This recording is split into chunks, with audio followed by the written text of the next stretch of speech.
notre Père qui est aux cieux, nous sommes réunis pour t'adorer, pour célébrer notre salut par lequel tu nous as abondamment pourvus en Jésus. Accepte notre culte, nos louanges et nos actions de grâce.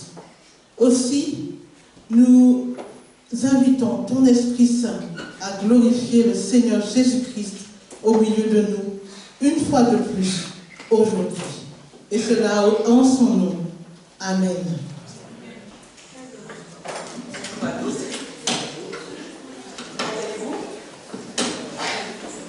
Comment s'est passée votre semaine? Bien, le Seigneur vous a gardé, vous a fortifié, vous n'avez pas eu trop froid? Parce qu'il a fait froid quand même cette semaine, un petit peu froid. Donc je pense qu'aujourd'hui, je rends grâce à Dieu, on est dans la maison du Seigneur, il fait chaud, et ça fait plaisir d'être ensemble, malgré les microbes, effectivement. Je remercie davantage le Seigneur parce que je n'étais pas très en forme cette semaine, et puis j'ai prié, parce que je lui ai dit qu'il fallait que je sois là ce matin. Et mercredi, j'étais vraiment pas bien, et puis aujourd'hui, je peux être là parmi vous pour partager le message qu'il a mis dans mon cœur. Je vous invite à la prière avant de commencer. Éternel, notre Dieu, notre Père, nous te sommes infiniment reconnaissants parce que tu es un Dieu bon, Seigneur. Nous venons te chanter et te rappeler combien, Seigneur, tu es bon.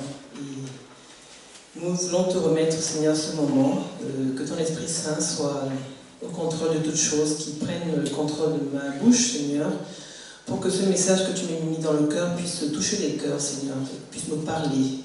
Et que nous puissions, Seigneur, prendre possession, Seigneur, de ton message. Prendre possession de tes avertissements. Seigneur, tu veux que nous prenions soin de nous, Papa. Pour cette journée de santé, Seigneur, je te remets, Seigneur, tout ce qui se passera. Que ce soit sous ton regard béni. Au nom de Jésus. Amen.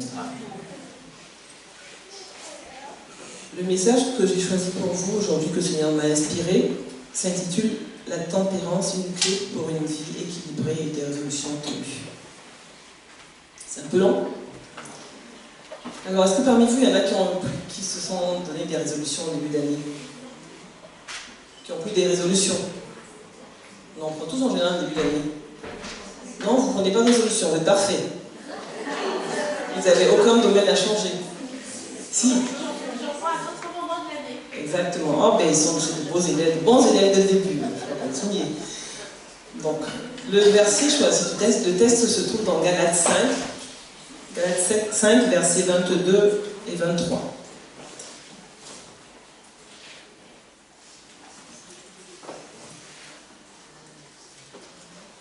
Mais le fruit de l'esprit est amour, joie, paix, patience, bonté, bienveillance, fidélité, douceur, maîtrise de soi. La loi n'est pas contre de telles choses. Merci Gladys Anne d'avoir commencé avec la bienveillance, effectivement, qui est ce fruit de l'esprit. Et aujourd'hui, on va évoquer justement la tempérance. Chaque année, en effet, beaucoup de personnes prennent de bonnes résolutions. Ça va être pour l'alimentation, pour essayer de faire beaucoup plus de sport, et essayer de réduire ses addictions, ce sur quoi on n'arrive pas à se passer, le sucre, les gâteaux,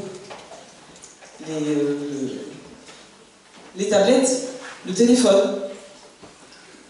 Non, laisse pas ton téléphone, tu peux continuer. Toutes ces mesures, on est conscient que ce n'est pas toujours bon pour nous, parce qu'on abuse, on ne sait pas se retenir. Mais malheureusement, en général, en le mois de février, les gens ils ont déjà oublié ce qu'ils avaient pris comme mesure, parce que la vie, comme on continue avec toutes ces obligations, cela s'explique en général par un manque de motivation. Un manque d'autodiscipline, et une tendance vraiment, malheureusement, à céder à la tentation. Pourtant, ces résolutions sont essentielles, car elles impactent réellement notre santé physique, notre santé mentale et notre santé spirituelle. Nous passons à savoir qu'en fait, nous sommes le corps, le temple du Saint-Esprit. Nous avons intérêt à prendre soin de notre corps. Donc l'apôtre Paul, dans cette lettre aux Galates, en fait, cite la tempérance comme étant une vertu clé pour vraiment maîtriser nos choix de vie. Cette notion est au cœur de notre doctrine adventiste, vous savez bien, puisqu'elle fait partie des 8 lois de la santé, avec l'air, le soleil, l'eau, l'alimentation, le repos, la nutrition, non je dis l'alimentation, le repos, la confiance et, je pense qu'il y en manque un, si vous trouvez, l'exercice physique. Parfait, merci. Tout ça pour essayer d'avoir encore un équilibre sain. Qu'est-ce que c'est que la tempérance? Vous savez ce que c'est la tempérance? Ça veut dire quoi être quelqu'un qui est tempérant, c'est quoi? Équilibré, quoi d'autre? Modéré, qui ne fait pas d'excès, qui sait se maîtriser, qui fait preuve de sobriété. Voilà. C'est celui qui ne permet pas à la passion de l'emporter sur la raison. Merci, sur la raison. Sur la volonté et aussi sur le cœur, ceux qui fonctionnent avec les émotions. Donc, par contre, celui qui n'est pas tempérant, il est intempérant. La tempérance est essentielle pour honorer Dieu, pour protéger notre santé physique et maintenir une vie spirituelle équilibrée. Elle nous apporte en fait l'équilibre dans l'usage de des biens matériels et nous aide à aspirer à des biens supérieurs. C'est vraiment important comme fruit de l'esprit. Alors toi, de ton côté, tu n'arrives pas à arrêter de grignoter, tu n'arrives pas à limiter ta quantité dans l'assiette, tu n'arrives pas à te débarrasser de ta cigarette, ou alors de l'alcool, ou alors de ton écran, comme j'ai dit. Tu ne peux plus t'arrêter de faire des jeux d'argent. Quand j'ai eu ma soeur, je pense à cette semaine, elle m'a dit, tu fais quoi? Je dis, la tempérance. Elle me dit, il faut que tu appelles ta nièce parce que là, je suis en train de me bagarrer avec elle parce qu'elle veut faire des paris. Et j'arrête pas de lui dire qu'elle n'a pas l'âge, c'est trop tôt, c'est pas nécessaire. Je dis, voilà, aujourd'hui, les enfants, on est sollicités dans divers domaines. Et ces domaines-là, ce ne sont pas des domaines qui glorifient Dieu toujours. C'est la raison pour laquelle, effectivement, on va rechercher ce fruit de l'esprit. Pourquoi avons-nous du mal à tenir nos résolutions? Il se trouve que le manque de tempérance est souvent l'obstacle principal. Donc nous allons donc voir comment ce fruit d'esprit peut transformer notre capacité à vivre une vie plus équilibrée et fidèle à nos engagements. Et effectivement, comme tu l'as dit Céline, les résolutions, on les prend en début d'année, mais il n'est pas nécessaire d'attendre un moment, parce que ça ne se fait pas une fois. Et on est souvent pressé, on va voir les résultats rapidement, et puis malheureusement, quand on ne voit pas, parce qu'on n'a pas fait d'effort, on se décourage. Nous allons donc explorer en fait, avec des exemples ludiques ce que c'est que la tempérance. On verra également c'est quoi les conséquences du manque de tempérance, et on verra le lien entre la tempérance et la capacité à tenir à nos résolutions. Comment également cultiver ce fruit de l'esprit dans nos vies. Comme exemple de la Bible, si je commence, le premier exemple qui est vraiment pour moi un exemple qui est touchant, c'est l'exemple de Daniel. Un exemple de fidélité à Dieu. Daniel et ses compagnons. Vous connaissez l'histoire? Daniel 1, verset 8, je vous amène dans le livre de Daniel, si vous voulez. C'est l'histoire de Daniel, en fait, il se retrouve déporté avec ses amis donc, à Babylone, et le roi décide d'en choisir les plus robustes, les plus beaux, parce qu'ils vont devoir être formés pendant 3 ans à la cour du roi. Mais malheureusement, pendant cette formation, ils vont devoir changer leurs habitudes de vie, et ils vont se trouver face à un dilemme. Daniel 1, verset 8.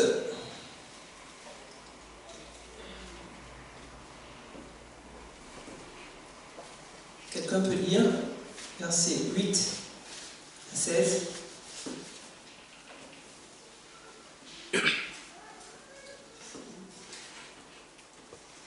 Daniel résolut de ne pas se souiller par les mains du roi et par le vin dont le roi buvait. Et pria le chef des eunuques de ne pas l'obliger à se souiller.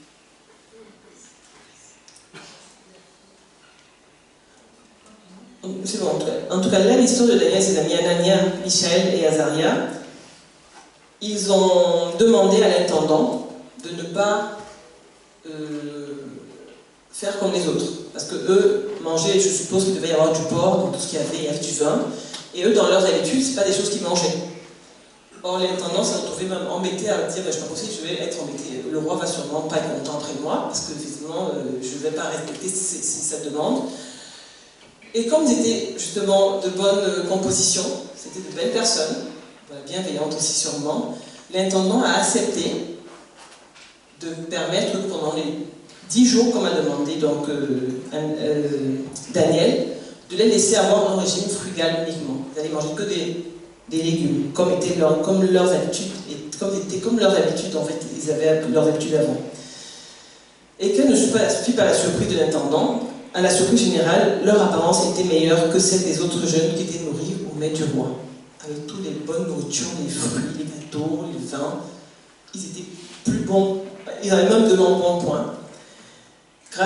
Et on se rend compte que grâce à leur fidélité, à leur engagement envers Dieu, ils ont reçu la fidélité de Dieu, la bénédiction de Dieu, parce qu'ils sont restés fidèles. Ils reçurent sa bénédiction, sagesse, intelligence et discernement. Et Daniel reçut même le don d'interpréter les rêves. Vous connaissez la suite. Cet exemple nous parle beaucoup, surtout pour les jeunes, parce qu'on peut s'en servir. Parce que les jeunes aujourd'hui, effectivement, on leur donne des habitudes alimentaires, des habitudes de vie, de tout ce qu'on leur donne, mais quand ils se retrouvent à l'extérieur, ils font ce qu'ils veulent en fait. Ils sont contents de dire, moi je connais à 18 ans, tu es content de savoir, je suis partie de la maison, je pourrais faire ce que je veux.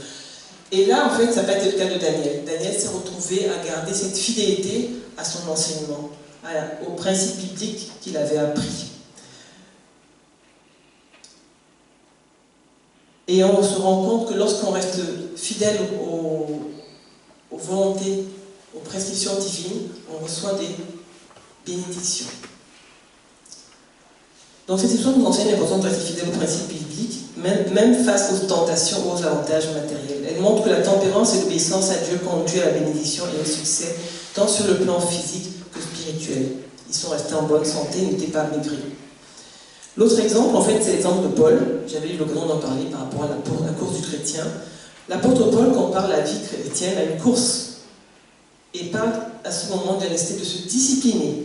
C'est-à-dire qu'en fait, dans notre vie de chrétien, on doit vraiment discipliner notre corps et tenir vraiment le corps en bride pour ne pas être disqualifié, comme si c'était une course. Il comprenait le rôle important que joue une condition corporelle saine pour assurer le succès dans le perfectionnement de notre caractère de chrétien. Et il dit donc, je traite durement mon corps et je le tiens assujetti, de peur d'être moi-même rejeté après avoir prêché aux autres. Des exemples, il y en a d'autres. Est-ce que vous avez des exemples en fait, de fidélité? Il y en a plusieurs. Mais le meilleur exemple que nous avons dans la tempérance, c'est l'exemple de Jésus. Jésus, en fait, dans le désert, qu'on retrouve dans Luc 4, versets 1 à 5. C'est voici la tentation dans le désert. Vous savez bien ce qui s'est passé. Jésus s'est retrouvé pendant 40 jours, conduit dans le désert par l'Esprit.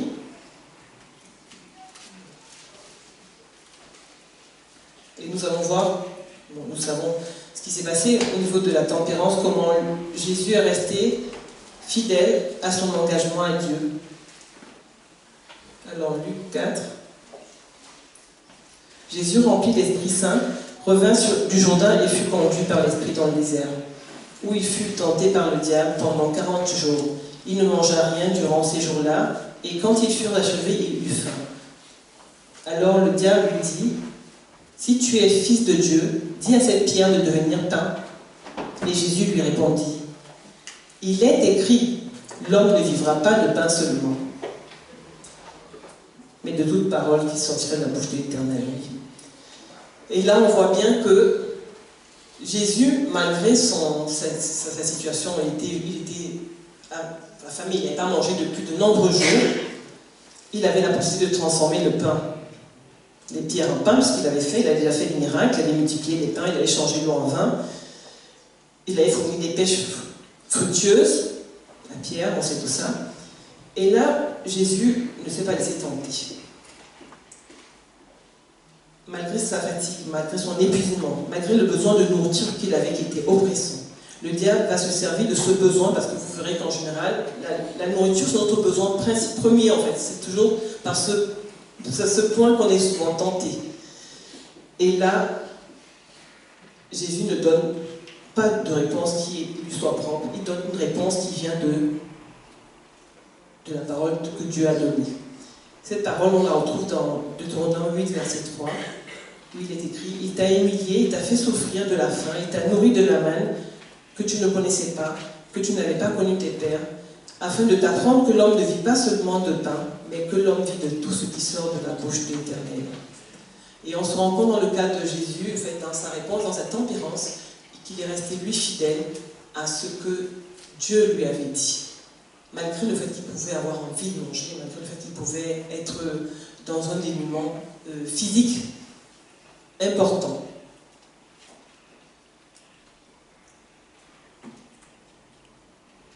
Nous voyons qu'en fait la fidélité, en fait, la tempérance est un fruit de l'esprit qui nous permet vraiment de rester focus, connecté avec Dieu, rester connecté avec notre Dieu. Et en fait, en conséquence de cette tempérance-là, on a les bénédictions de l'Éternel. Maintenant, si on voit ce que c'est que l'intempérance, et qu'on prend des exemples, on va voir des exemples, vous allez voir la différence et les conséquences en fait, qu'apporte le fait de ne pas cultiver ce fruit de l'esprit. Déjà dès le départ, dans le jardin d'Éden, on sait très bien que c'est la première tentation de nos premiers parents. Le diable a été là pour vraiment venir toucher également à ce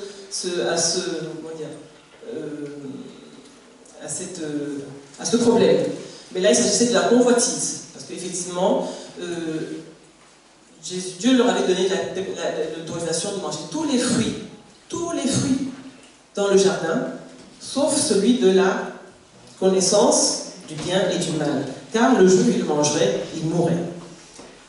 Dieu est là. Dieu n'est pas contre le plaisir.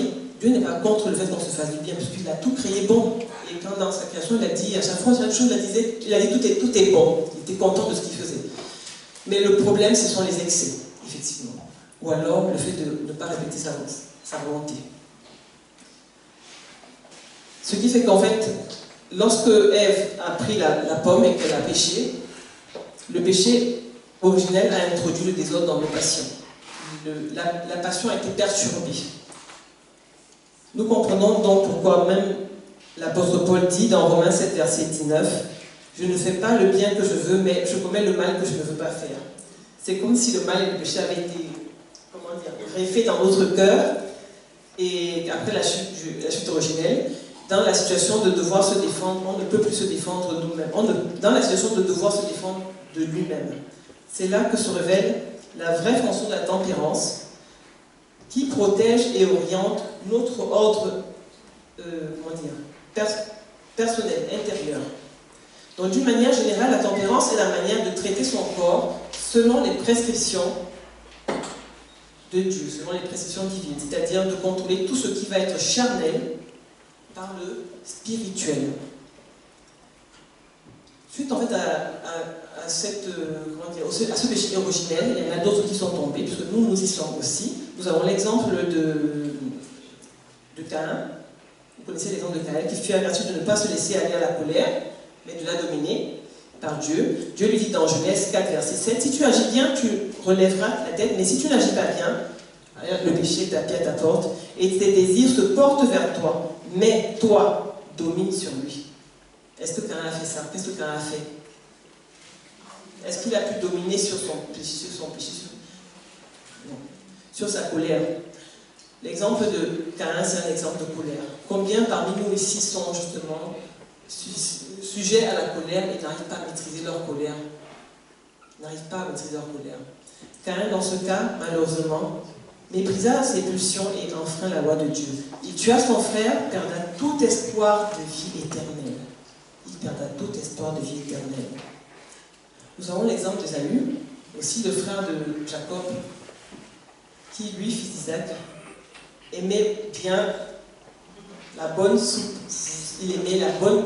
Là, ça me parle plus, là. Voilà. La colère aussi me parlait un petit peu, parce qu'on a tous, je ne veux pas dire, tous nos petits défauts, qu'on soumet à Dieu, à notre Sauveur. Ésaü convoita son plat favori et sacrifia son droit d'aînesse à la satisfaction de son appétit. Son droit d'aînesse. Il ne sentit pas la nécessité de se retourner, de se détourner de la tentation de convoiter ce plat. Ce désir l'emporta sur toute autre considération.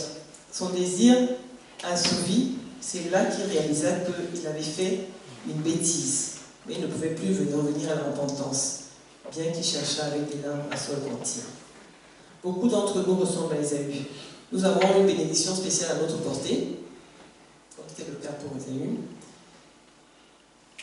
C'est la vie éternelle, l'héritage immortel, une vie sans fin qui participe à celle de Dieu, le créateur de l'univers, un bonheur indescriptible et un poids éternel de gloire, mais nous nous laissons dominer par nos appétits, nous nous laissons dominer par nos passions, que nos facultés de discerner et d'apprécier la valeur des choses éternelles est complètement atrophiée.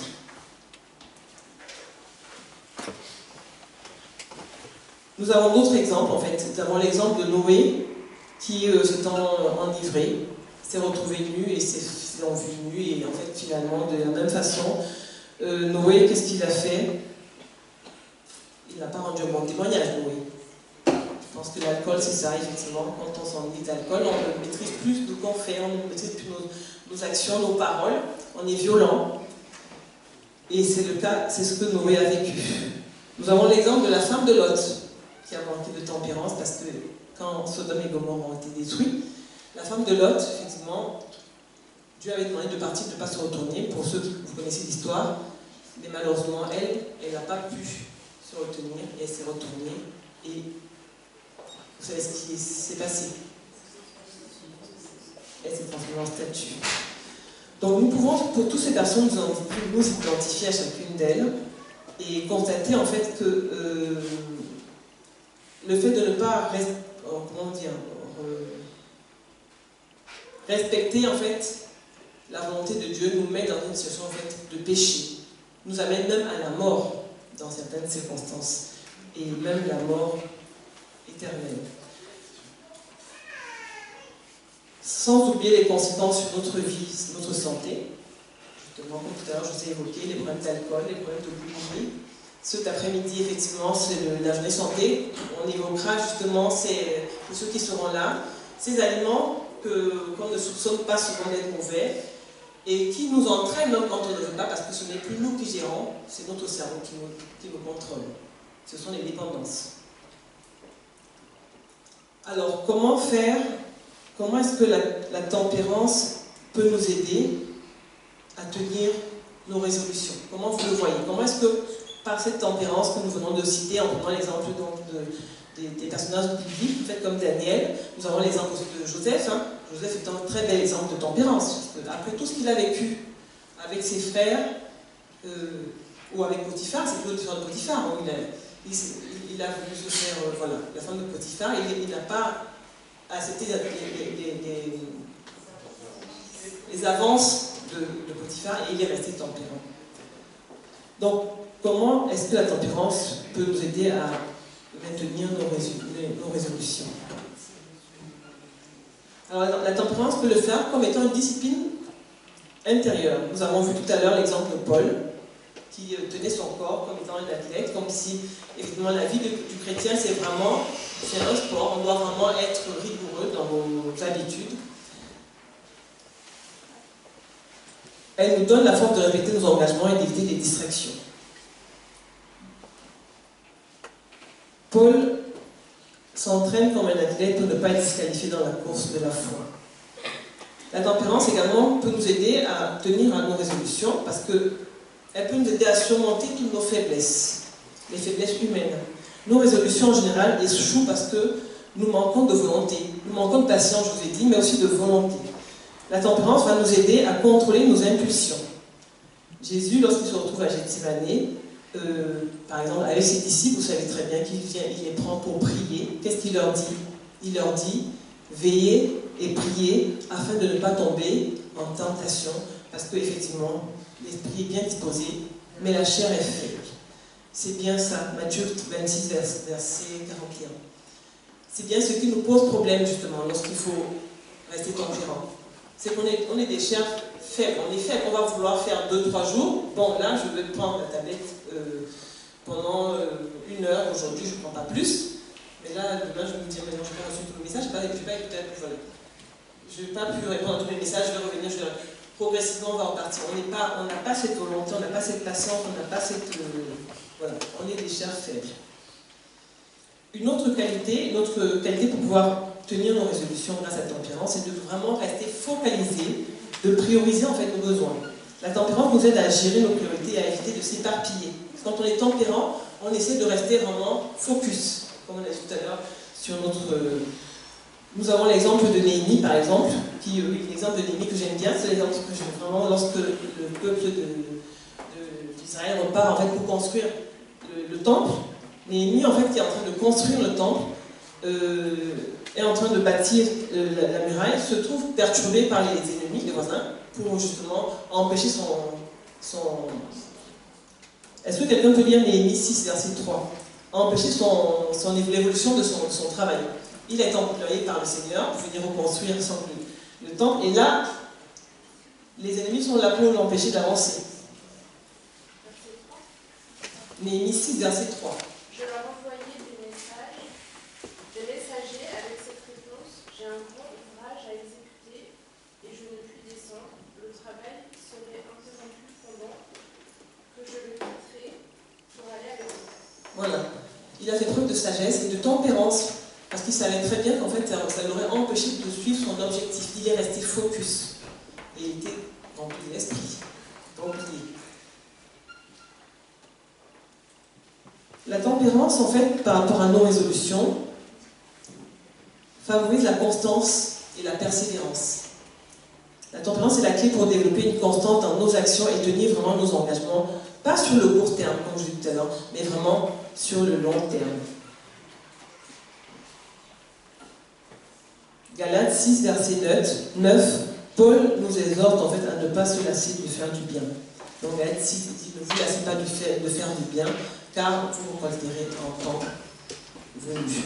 C'est-à-dire qu'il faut continuer, il ne faut pas se lasser. C'est une mission qui est permanente.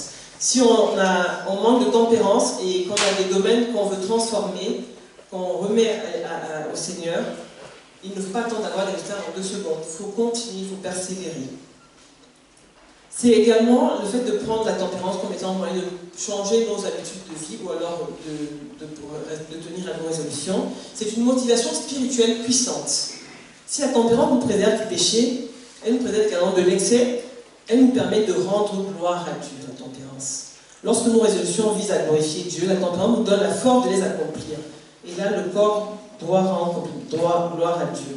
La parole de Dieu nous dit que quoi que nous fassions, que nous mangeons, que ce soit que nous buvions, nous devons faire tout pour la gloire de Dieu. Alors, dans tout ce que nous allons devoir comme application pour pouvoir servir de ces exemples, ces méthodes-là, pour tenir nos résolutions avec Dieu, identifions-nous dans ce sur quoi nous n'arrivons pas à nous maîtriser, nos pulsions, nos habitudes, l'alimentation, la distraction, l'émotion, la gestion de notre temps. Associons toutes nos résolutions que nous prenons, prenez vos résolutions, vous dites non, là maintenant j'ai décidé qu'en fait je ne mangerai plus, je ne veux pas grignoter. Et trouvez le moyen d'associer cette résolution à un objectif qui va glorifier Dieu. Faites-le parce que vous allez glorifier Dieu, vous saurez que vous rendez grâce à Dieu. Et demandez après au Saint-Esprit de vous donner cette force de fortifier votre volonté. Comment pensez-vous qu'on peut cultiver la tempérance dans nos vies? Comment peut-on la cultiver? Pour cultiver la tempérance, il faut déjà reconnaître nos limites. Comment je vais faire avec mes faiblesses, mon manque de volonté pour résister aux tentations et ne pas me laisser envahir par mes émotions? Ce n'est pas simple, par moi-même, je dois le reconnaître. C'est qu'on a des limites. On peut vouloir faire tout ce que j'ai dit tout à l'heure, j'ai dit que la chair était faible, mais on ne peut pas le faire par nous-mêmes. Et c'est là où le Saint-Esprit intervient. La tempérance ne vient pas de nos forces à nous, mais la tempérance vient de l'Esprit Saint. C'est l'Esprit Saint qui, en moi, par Christ notre Sauveur, qui nous permet de développer ce fruit de l'Esprit en nous. Telle est l'assurance que nous avons par le Christ auprès de Dieu. Non que nous ne soyons pas nous-mêmes capables de concevoir quelque chose comme venant de nous-mêmes, mais notre capacité nous vient de Dieu. 2 Corinthiens 3, versets 4 et 5. Donc il est important pour développer justement la tempérance de pouvoir reconnaître nos limites. Et pas par nos propres forces que nous allons développer cette tempérance, mais c'est par la puissance de l'Esprit de Dieu en nous que nous pourrons demander à être transformés. Il est important également d'adopter une discipline équilibrée. La discipline équilibrée du chrétien. Ça veut dire qu'il va falloir équilibrer nos priorités, prendre du temps avec Dieu. Le temps que je prends avec Dieu, le temps que je prends pour mon travail, le temps que je prends pour m'occuper de mon corps, Tout ça, il faut l'équilibrer. Et comme tout à l'heure on l'a dit, il faut mettre en premier, chercher premièrement le royaume de Dieu et tout le reste viendra par la suite. Il sera donné en plus. Suivre l'exemple de Jésus, comme vous l'avez vu, qui a répondu à la tentation avec la parole de Dieu. Il a dit, l'homme vit de tout ce qui sort de la bouche de l'Éternel. Ça veut dire que dans notre discipline aussi, Jésus qui nous montre qu'être tempérant passe par la relation avec son Père. Notre relation avec Dieu conditionne notre disposition. C'est une condition qu'on ne peut pas enlever. C'est uniquement la relation avec Dieu qui nous permettra de rester en contact permanent et de faire permettre l'action du Saint-Esprit qui nous guide et qui va pouvoir nous transformer. Nous avons la chance d'avoir ce canal par la prière qui est un canal ouvert 24 heures sur 24 à tout moment.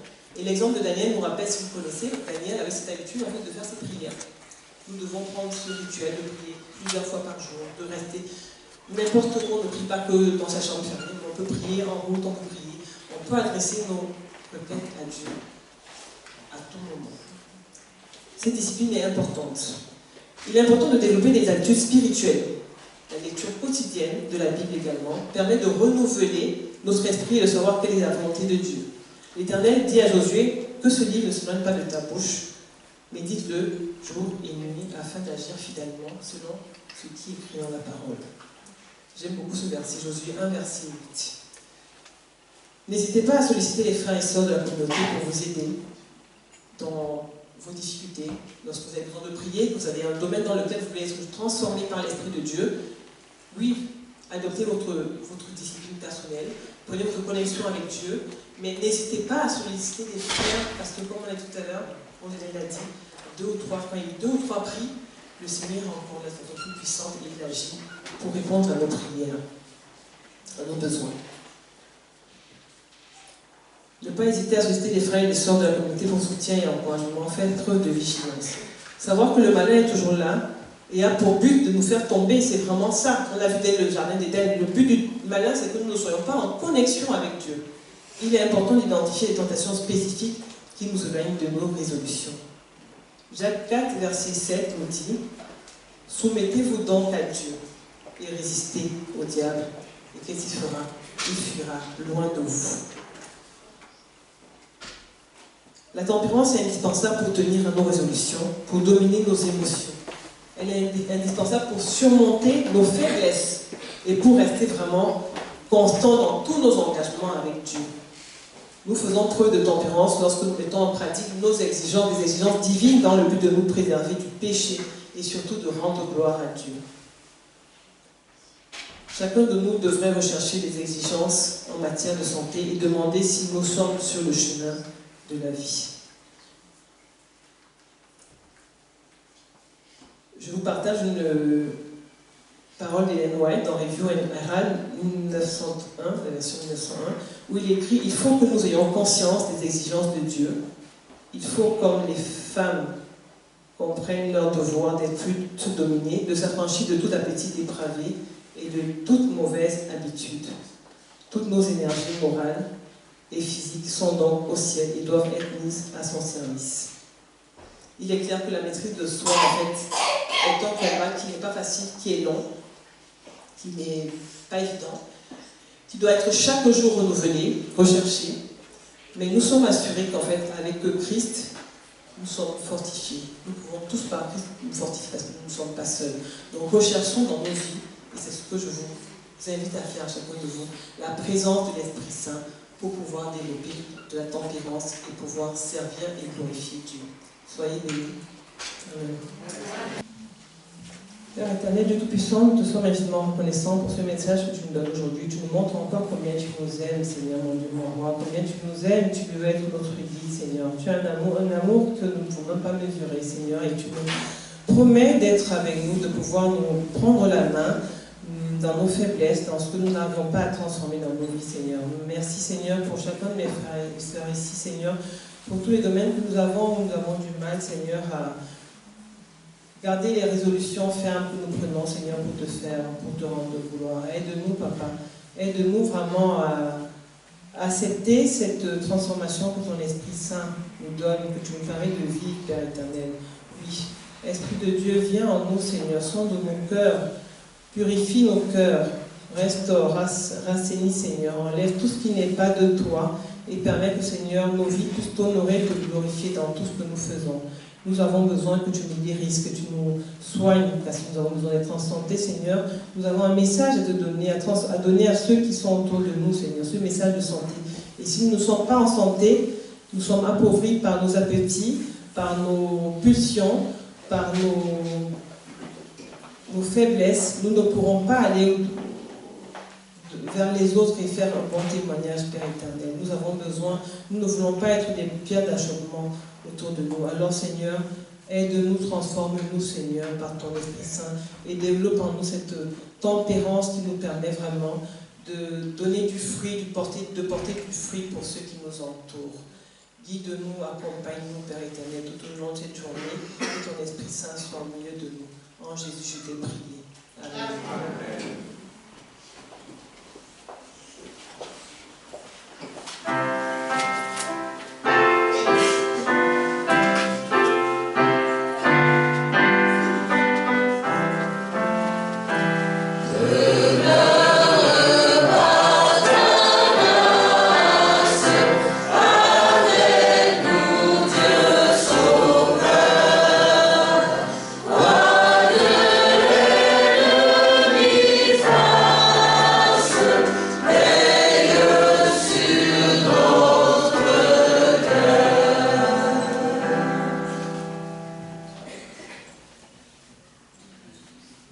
Se trouvera dans Hébreux, chapitre 13, qui va très bien avec le message, et versets 20 et 21. Que le Dieu de paix, qui a ramené d'entre les morts le grand pasteur des brebis par le sang d'une alliance éternelle, notre Seigneur Jésus, vous rende capable, nous rende capable de toute bonne œuvre pour l'accomplissement de sa volonté, et fasse en vous, en moi, en vous tous, ce qui lui est agréable par Jésus-Christ, auquel soit la gloire au siècle des siècles. Amen. La quatrième strophe.